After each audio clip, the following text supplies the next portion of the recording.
আলামিন, জানছিলাম যে যেমনটা যে কক্সবাজার প্রসঙ্গ, কিন্তু আমি যতটা জানি যে আসলে ঝালকাঠিতে এই মুহূর্তে ভরা মৌসুম চলছে, যাতে করে ইলিশ ধরা পড়ার কথা ছিল অনেক, কিন্তু সেই পরিমাণ ইলিশ ধরা পড়ছে না। এর পেছনে কারণ কি বলছেন জেলেরা? কোনো তথ্য পেয়েছেন কিনা? জি, অনেক ধন্যবাদ। আপনি যেমনটি বলছিলেন বর্তমানে ইলিশের ভরা মৌসুম। তাই ঝালকাঠির সুগন্ধা ও বিষখালী নদীতে শত শত জেলেরা জাল ফেললেও কিন্তু তারা কাঙ্ক্ষিত ইলিশ পাচ্ছেন না। জেলেদের সাথে কথা বলেছি, তারা জানিয়েছেন বর্তমানে ইলিশের ভরা মৌসুম, তাই তারা নিয়মিত দিন-রাত নদীতে জাল ফেলছেন। কিন্তু তারা অনেকেই মাছ না পেয়ে হতাশ হয়ে ফিরে আসছেন। তারা কারণ হিসেবে বলছেন যে নদীতে ডুবোচর ও নাব্য সংকটের কারণে এমন পরিস্থিতি হয়েছে।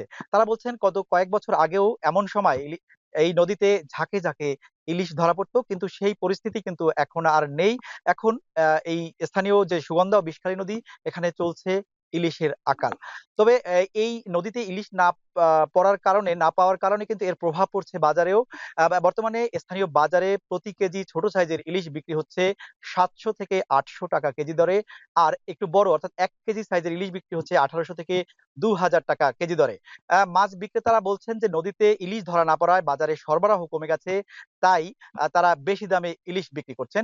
তবে এ বিষয়ে, এই মাছ না পাওয়ার বিষয়ে আমি জেলা মৎস্য বিভাগের সাথে কথা বলেছি। তারাও একই কথা বলেছেন যে নদীতে ডুবোচর ও নাব্য সংকটের কারণে এই ছোট, ছোট নদীগুলোতে যে ইলিশ মাছ প্রবেশ করে, এ সময় কিন্তু তারা বাধার মুখে পড়ে।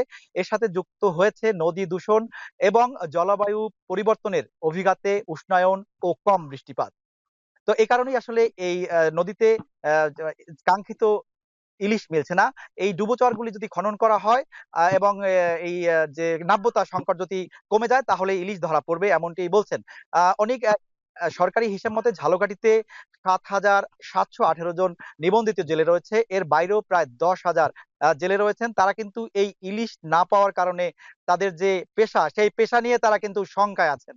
তো ঝালকাঠি থেকে আমার কাছে এই ছিল ইলিশ বিষয়ে সবশেষ তথ্য। অনেক